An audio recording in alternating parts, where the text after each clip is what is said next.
l'atelier Quilty Coton. Mon nom est Annie Senneville et aujourd'hui, nous allons parler du matériel indispensable pour faire de la courte pointe.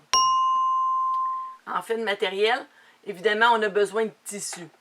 Je vous recommande, on en a quelques échantillons ici, je vous recommande d'utiliser un tissu de bonne qualité. Évidemment, nos courtes pointes sont faites pour être léguées à nos enfants, à nos petits-enfants, puis on veut que ça perdure dans le temps. On utilise souvent du 100% coton, mais il n'y a rien qui vous empêche d'aller chercher d'autres fibres comme des satinages, de la soie, du lainage pour faire vos courtes pointes.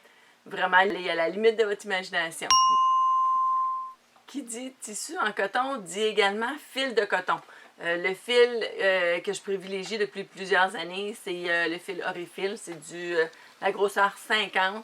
L'Orifil se fait dans toutes sortes de formats, de la grosseur 12 à la grosseur 80. Donc, dépendamment du type de confection sur lequel vous travaillez, vous allez choisir la grosseur du fil en conséquence. Mais comme je vous dis, pour le pièçage, le montage de vos blocs, je recommande la grosseur 50, qui est un format standard en courte pointe. Évidemment, on a besoin d'une machine à coudre également. Une machine à coudre domestique fait tout à fait l'affaire. On a besoin des outils qui viennent avec notre machine à coudre, soit le pied quart de pouce ou le pied d'entraînement régulier pour faire le surpiquage de nos courtes pointes. On a également besoin des petits outils standards, hein? Une pelote d'épingle, des ciseaux, des petits ciseaux pour couper mon fil, un découseur parce qu'on s'entend qu'il nous arrive de faire de petites erreurs sur nos courtes pointes. Et évidemment, la base en courte pointe, c'est également nos outils de coupe. Donc, j'ai ma règle. J'adore travailler avec la compagnie Creative Grids. Le format est de 6 pouces et demi par 24 pouces et demi. C'est une base en courte pointe. Creative Grids qui fait des règles, sont antidérapantes avec toutes les lignes qui sont nécessaires pour la coupe. Un bon couteau rotatif avec une lame en extra à avoir toujours sous la main.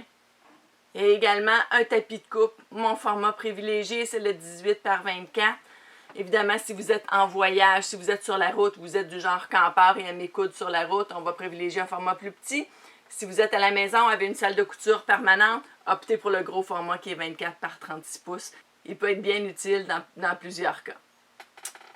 Et qui dit tissu, courte pointe, dit également pressage. Un de nos favoris dans le domaine de la courte pointe, c'est le fer liso, qui a une température très élevée, qui va nous permettre de faire des belles ouvertures de couture. À l'occasion, on va aller chercher notre Best Press, qui est un emploi pour nous aider à enlever les faux plis, pour nous aider à stabiliser nos tissus quand on va couper à angle, soit au 45 degrés, au 30 degrés.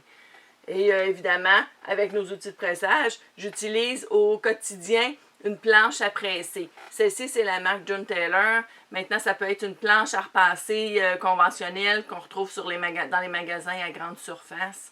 Mais ayez sous la main quelque chose qui va vous permettre de bien presser, bien ouvrir vos valeurs de couture. Et avec tous ces indispensables, vous êtes prête pour commencer à faire de la courte pointe. Alors, merci et au plaisir de se revoir dans une prochaine vidéo. Au revoir.